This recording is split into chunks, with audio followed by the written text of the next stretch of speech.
Hey everyone, it's Irene Lyon here, and welcome to this entire world of nervous system health and healing. And today I have a audio for you if you're watching this, listening to this on YouTube.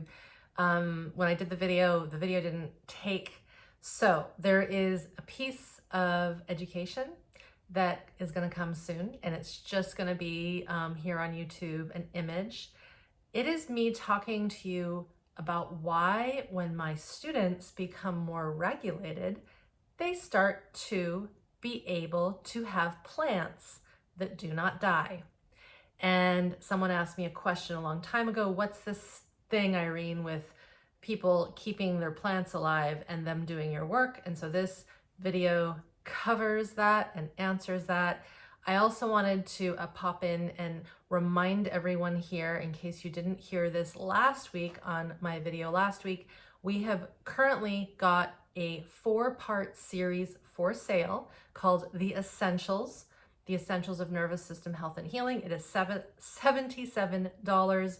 And this is a set of videos that I did back in February of this year, and I co-taught them with my husband and colleague Seth Lyon. We get into what the nervous system is, why it's important, what anxiety actually is. We get into the connection between chronic illness and trauma and unhealed trauma. And we talk about what it really takes to heal our nervous system and why it is not a quick fix that we want to look for when diving into this work.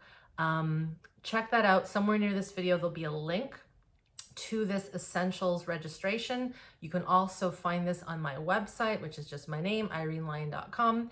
And this package, this bundle of 4 videos, will only be available until June 7th. So only for a couple more days, or maybe a few more hours, depending on when you're seeing this video. So to be sure to check that out and enjoy this video on why plants stay alive in our homes when we become more regulated. I want to answer a question that was posed, I think, on social media a little while ago. And often I will have students of mine who post pictures, usually on Instagram, and they tag me and then I share. And one of the things that my students do often is they will tag me alongside images of their plants. True story. That they are finally keeping their plants alive. Indoor house plants, also sometimes gardens and herb gardens and all that kind of stuff. But the question that someone asked was, what's the deal with becoming more regulated, healing your traumas, and being able to take care of plants? Now, I hope that somewhere in your mind, in your maybe unconscious mind, you know why that is. But if it's not landing 100%, I want to break this down. And the most basic thing is attunement. The other basic thing would be we are nature.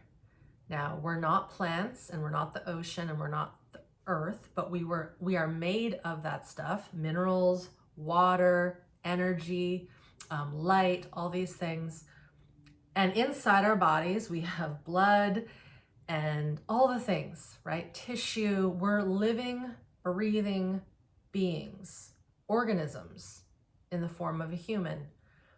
Now, what occurs when we are living in nervous system dysregulation, when we are living in dissociation, even from our psyche, when we're trapped in survival stress, which is a fancy way of saying we have stored trauma, whether it's from one event, a lifetime event of events, old events from our ancestors, we had a terrible birth process, we had abuse growing up, we grew up in a war-torn country, whatever it might be, doesn't matter, whatever it is that we are holding inside, that we are living with, that would be deemed dysregulation, stored trauma.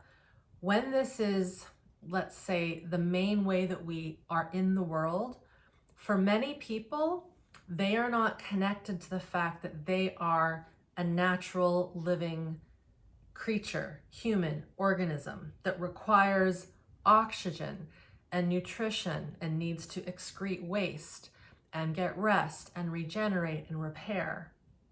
Now, I know this might just seem obvious because you know that you have to feed yourself and you have to rest and you go to the bathroom, you have bowel movements and you urinate and you sweat and you excrete toxins and all the same things that other organisms do. But because of this higher brain, we can live for a very long time, often not well, and often the consequences are ill health, disease, etc. But we can live for a very long time in this state of dysregulation, in this state of, we might say, shutdown, freeze, or overactivation, hypervigilance. And when that occurs, it is very hard for us to attune, to have attunement to the world around us. And for many, that is taking care of things like plants. It also would connect to why a lot of folks have trouble taking care of their children, attuning to their infants, attuning to their partners, attuning to the world around them and what has to get done. So what occurs, at least in the form that I teach, because I am not just teaching quick biohacking tips to calm down and tone your vagus nerve and all these things that have become really popularized in the format that I teach through my online courses and such. I am really asking you, the student, to build foundation, to reconnect to your body, to your organs, to your vessels, to your movement, but also connect to your environment. We would call this reorienting to the outside world, reconnecting to it in an exploratory way. And when we bring these things in of reconnecting to the environment, reconnecting to our biology, and not just, for instance, imposing more breath, say, if we think about something like breath work, which is really common and popular, we need to breathe. And sometimes breath work can serve a therapeutic benefit. It can. However, if the system is stuck in dysregulation, in survival stress, just doing breath work alone is not enough, right? It would be like tending to a garden and just adding fertilizer, but not realizing that someone keeps throwing in toxic waste. If your system is harboring old traumas, old survival stresses, if it's stuck in freeze, if it's stuck in a near-death experience, if it's stuck in a shock trauma, deep toxic shame, things that I've talked about in the past, if it's stuck in that, we can impose a practice like breathing or something else that tries to get the body moving and we could say, quote unquote, regulated. But if that foundation isn't taken care of, it's not going to stick. It's not going to actually make a difference and move the needle forward. So this is why these foundations, and I'll name them right now for those that are new here, learning how to reconnect to the body at a very deep way, learning how to reconnect to the environment in an exploratory way. And then really, I would say in some ways, the number one thing is the education, learning about what your nervous system is, why trauma is not stored in the event, it is stored in the nervous system, how that impacts your entire physiology, not just the stress response, but the cardiovascular system, the muscular system, the immune system, the endocrine system, the movement, postural system, how we engage with people, the world around us. So what occurs, to come back to this question, what's the deal with people keeping their plants alive, and I'll add, having their plants thrive, is that my students are becoming attuned to this living thing that is the plant because they are more attuned to their living system. And so I have a lot of plants. You see them in my background here. I've got them all around my house. All the plants are different. They're not all the same. Some have different needs, different water needs, etc., etc. And so you can't just go around giving the plants the exact same amount of water. You have to attune to them. You have to attune to the environmental conditions. Is it warmer? Is the heat been turned on in the house so things are drying out? Or maybe it's quite damp outside. you don't need to give them as much water. So it's a listening to not only the system of the plant, but the environmental circumstances. And it's the same with the human body. A part of relearning regulation is learning how to follow our biological impulses. This is another thing that we teach a lot in my programs and courses. Are you hungry? Are you tired? Are you feeding yourself when you're hungry? Are you resting when you're tired? Are you cold? So are you helping your body maintain temperature regulation? Are you really warm and for whatever reason you're not taking off your jacket, you're not giving yourself more airflow? There's so many instances where we have a need biologically, but we ignore it because we're not even paying attention to this need. Oddly, when we start to pay attention to these needs in our biology and we attune to them and give our system what it needs, this creates regulation. I'm going to go one step further here. Babies.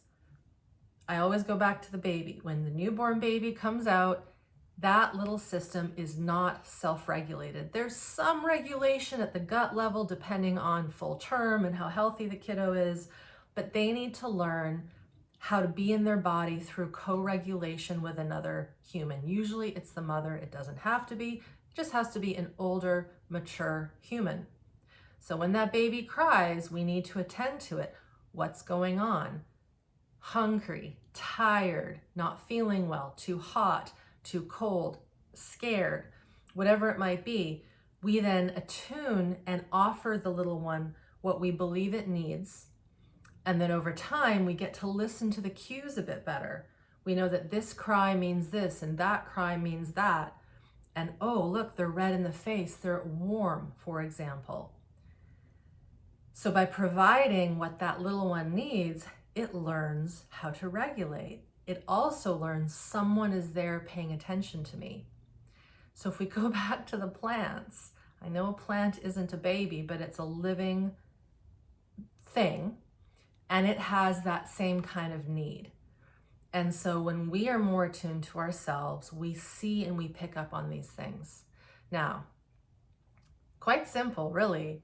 But of course, the process of learning how to re-regulate ourselves, obviously we can't go back to being a baby, but as adults, as mature human beings, we can attend to our biological needs, learn about our body, get into our body, also get into the environment, and notice how the environment impacts our body.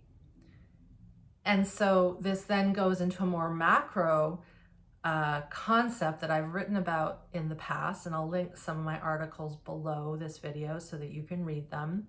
A lot of people are trying to save the environment. It's a noble effort. We need to keep our environment clean. We need to keep relations clean with other humans, with our environment, with our territories, all these things.